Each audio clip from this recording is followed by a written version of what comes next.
તો સવાર હતા પણ હવે તો તમે રહેતા રાખશે જો એક દિવાલ સણીને રીલ ઉતારવી કેમ દુદા? વાહ દુદો અને અમે બે તો ફેમિલી પછી આપણે ઘરે નીકળવું છે તો મેં કીધું આ બધું કામ પછી બતાવું પેલા પછી બતાવો પેલા રાસ લે અહીંયા જો હા સારું આવડે હાલ તાર દુકાન આવું hello YouTube family welcome to new blog family ને ફરી એક નવા બ્લોગમાં તમારું બધાનું હાર્દિક સ્વાગત છે ફેમિલી. અને પહેલાં તો બધાને ગુડ મોર્નિંગ, કારણ કે 11 વાગી ગયા છે. કેટલા વાગ્યા મને બહુ ખાસ યાદ નથી, પણ કદાચ તો 10:30 થઈ ગયા છે. હું 10 વાગે તો દુકાને ગયો હતો, પણ તો ઝરમર જો ટપટપિયો શરૂ છે. અને તમને બધાને એમ થતું છે કે અત્યારે કેમ ઘરે છે, પણ ફેમિલી ઘરેમાં એવું છે કે મારી 2 દિવસ પહેલાં એક્સપર્ટ થઈ ગયા છે. તો આજે ત્રીજો દિવસ છે, તો અત્યારે ત્યાં બધાને જવાનું છે. પણ ઓલી જીસીબી અત્યારે ત્યાં શરૂ છે, સમાધિનું મતલબ સમાધિ દીધી છે ત્યાં અત્યારે બધું જીસીબીનું કામ શરૂ છે. લોકો પહેલાં અહીંયા જોઈ આવું, પણ જો આ વરસાદ ટપટપિયું શરૂ છે, આમ અમારે કેમ જવું એમ છે. અને અહીંયા એ વરસાદ શરૂ થશે કદાચ, તો આ ખોટો ટપટપિયાને લીધે આમ જવાનું છે આપણે 1 કિલોમીટર આઘું. તો મેં કીધું કેમ વિચારતો હતો, પણ કાંઈ નહીં ઉપર જાય ને, પણ આ જો કેવો લુક થઈ ગયો, દાઢી કાઢી નાખી. એટલે હું કોઈથી કાઢતો નથી, પણ ઓલા ભૂલ કરી નાખી તો પછી હું કરું કરી નાખી. તો કાંઈ નહીં ફેમિલી બનાવે જો બ્લોગમાં, કાં તો હું ઓલા ઘરે જાઉં અને કાં તો પછી જીસીબી શરૂ છે ત્યાં જાય અને પછી આપણે બ્લોગ બનાવશું. તો ફેમિલી જો ઓલા પણ જાઓ તો ઘરે અહીંયા, પણ અહીંયા જમવાની જે વાર હતી ને થોડું કામ હતું, એટલે તો વાતાવરણ કંઈ ખારું હતું. દૂધ જો રોડે બ્લોગ બનાવેલા રીલ ઉતારવી કેમ દૂધા? વાહ દૂધો અને અમે બે વિચાર્યું કે હાલ ને કે રીલ બનાવતા હોય ને બ્લોગ ઉતારતા હોય. તો આ જો અમારા ગામની નદી છે, અહીંથી પાણી જે મેન નદી આપણે ઓલા પણ બતાવ્યો ને તમને, અહીંયા જાય છે. તો દૂધા આપણે રીલ ઉતારવી ને, તો ગાડી તો પાર્કિંગ કરી નાખો તમારી. ગાડી પાર્કિંગ ન હોય, અહીં માથે ચડાવી દે. સડશે નહીં. કેમ? નહીં સડે. તો અહીં આડી મૂકી દે, અહીં મૂકી દે. હા અહીં મૂકી દે. ચાર્જિંગ એ ઓછું છે. બસ હાલો પછી રીલ ફટાફટ ઉતારી ભાઈ વિયા જવાનું છે. લાઇટ હોય ન હોય બસ ને મૂકી દે, નડે નહીં એમ. બસ જો આપણી ગાડી અહીંયા પડી છે અને અમે આમથી આવ્યા છીએ. તો વાતાવરણ સારું હતું, કંઈક વરસાદ જેવું. તમે કે હાલ ને રીલ બિલ બનાવતી ને બ્લોગ બનાવતી ને પછી ઓલા ઘરે જવું ને પાછું. પણ તારે સાઈન્ડલો વિખાઈ ગયો જો. પણ એ તને કહું છું, તારું ટી શર્ટ આખું બગડ્યું. જો બધું ટી શર્ટ કેટલું બગડ્યું આખું. નો હાલે એટલે સારું કરવું પડે. તો ફેમિલી કાંઈ નહીં, હવે બનાવી જો બ્લોગમાં. અમે બે છે ને રીલ બિલ ઉતારીને મસ્ત બ્લોગ બનાવી લઈ, અને અહીંથી પછી રીલ બિલ શૂટ કરીને પછી વ્યા જાય અહીંયા ઓલા ઘરે.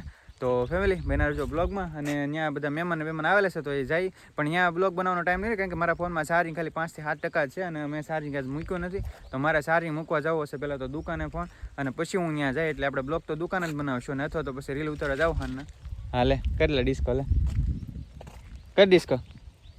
તો ફેમિલી બનાવી જો બ્લોગમાં. તો ફેમિલી જો ફોન ચાર્જિંગમાં હતો, પછી હું એવી ગયો હતો ફોન ચાર્જિંગમાં મૂકીને બહાર ઓલા પણ જ્યાં જવાનું હતું ત્યાં ગયા હતા. તો 2-3 વાગ્યા સુધી તો ફોન ચાર્જિંગમાં પીડ્યો રહ્યો હતો. પછી હું કાંઈ એવો નહોતો. પછી અહીંયા આવી ગયા અમે અહીંયા ઓલા ઘરે, અહીંયા હતા. પછી પાછો વરસાદ આવ્યો તો આ ઘરે હતા. એમ કરીને પછી 11 વાગી ગયા હતા. 4 વાગે મારે ઘરે આવવાનું હતું પાછું. તો મેં કીધું હવે ઘેરે જઈ આવું એમ. તો આ વરસાદ રોજ નથી, વરસાદ શરૂ જ છે. તો બધું બગાડીને ગયું છે વરસાદનું. જો આ રૂમ એક કમ્પ્લીટ થઈ ગઈ છે આખી, પણ પછી ક્યાંય વરસાદનું ક્યાંય જવાનો મેળ આવ્યો નહીં. તો આ જો અંદરની રૂમ છે, આ બની ગઈ ને આપણી. અને આજે બપોર એટલે હતા કામે તો સવાર હતા, પણ હવે તો તમે રહેતા રાખશે. જો એક દિવાલ સણી નાખી છે, એ વરસાદ આવી ગયો, અને અહીંયા મુહૂર્ત કરી નાખ્યું છે 2 દિવાલનું. પણ વરસાદ આવી ગયો પછી તો કાંઈ વરસાદમાં કામ થાય એવું હતું નહીં. જો આવી રીતનું બનાવી નાખ્યું છે કમ્પ્લેટ, પણ પછી વરસાદનું તો કાંઈ કામ ન થાય એવું હતું. તો મેં કીધું કંઈ નહીં, હાલ ફોન ચાર્જિંગમાંથી લઈ આવું. અને અત્યારે સુધી અમે અહીંયા હતા, પછી ફોન ચાર્જિંગમાંથી લઈને ઘડીક 10-15 મિનિટ દુકાને બેઠો, પછી આવ્યો તો ઘરે. તો હવે પાછા જઈ ઘરે ચા કોફી પીને પછી પાછા નીકળે દુકાને. અને હાલના જવાનું છે અમારે રીલ બનાવવા માટે. તો જઈએ હવે થોડી વાર એને, અત્યારે તો ઘડી કંઈ એકાદી રીલ શૂટ કરીને પછી નીકળીએ. આવું તારે તો ડિસ્કો કરે પહેલાં લે. આવડે તને ડિસ્કો કરતા આવડે? હા શું આવડે? રાસ લે તો અહીં રાસ લે પહેલાં, અહીં રાસ લે, અહીં રાસ લે પહેલાં, રાસ લે ભાઈ લે તો. આમ ફેર આમ ગોળ ગોળ ફેર આમ રાસ લેતો રહેતો ફેર. પછી બતાવું પેલા પછી બતાવો પેલા રાસ લે અહીંયા જો. હા સારું આવડે. હાલ તાર દુકાન આવું? દુકાન આવું.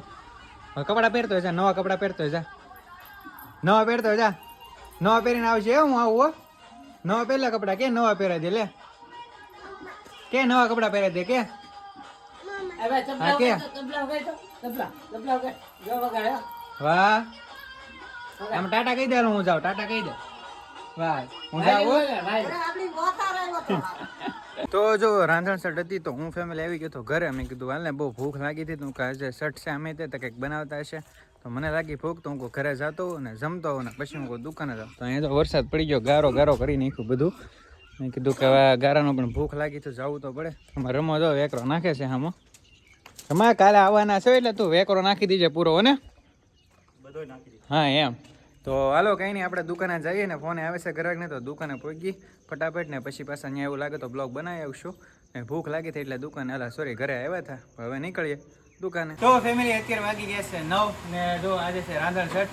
તો હું મારા મિત્ર પાસે આવી ગયો તો બેસવા હું ઘડી કાલને આમે ટાઈમ નથી આજે કે ફ્રી હતા. જોકે અત્યારે સુધી તો કામ કરતા હતા કેમ કે તહેવાર ઉપર હોય ને એટલે ફ્રી ન હોય, કામ હોય.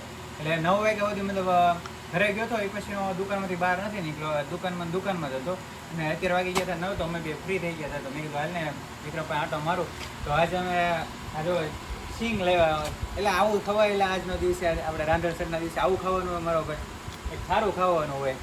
કામ કરતું કંઈક લઈએ કંઈક આવું ન ખાવાનું આપણે નાસ્તામાં કંઈક કરવું હું હવે સિંગે પકડી દેવું તો હવે સિંગે પકડવાનું કહે છે ફેમિલી. શું કરો છો અત્યારે? કાંઈ નહીં, તમે સિંગ લેવા જાઓ અત્યારે. ભૂખ લાગી હતી શું કરો એટલે આજે રાંધણ છઠ છે હું ઘરે જઈને ખાઈ લેવું તો કે ના અહીંયા નાસ્તો કરવો છે. તો મેં કીધું કાંઈ વાંધો નહીં, તો જો સિંગનો નાસ્તો કરી લઈએ હું અને વિક્રમ, અને પછી આપણે બ્લોગ પૂરો કરી લેવો. તો ફેમિલી આપણી ચેનલ પર કરીને ખાસ કરીને નવા આવ્યો તો ચેનલને સબસ્ક્રાઈબ કરતા જાઓ ને બેલ આઇકનને પ્રેસ કરજો ને વિડીયોને લાઈક કરજો. તો જો વિક્રમભાઈ ઘડીક સિંગ થાય ને પછી 9:30 વાગે તો સવારનું ટપટપ્યું શરૂ જ છે. તો કે ઘરે ગયો પછી વધી ગયું છે તો વરસાદ રહેતો નથી એટલે કાંઈ ક્યાંય નથી બ્લોગ બનાવે એટલે દુકાને જ. જો વિક્રમભાઈ હવે કંઈક લખે છે એનો હિસાબ કરે છે ને હવે આપણે જઈએ છીએ, નાસ્તો બાસ્તો કરી લીધું છે ને જો બહાર ઘા કરી દીધું છે, સિંગ ખાઈ લીધી ને હવે વિક્રમભાઈના કામમાં બીજી છે ને આપણે હવે નીકળી દુકાને ને હવે કામ છે. તો હાલ હું વિક્રમ હું જાઉં હોય ને કઈ કામ હવે કઈ કામ તો નથી ને તો વાંધો બાય બાય.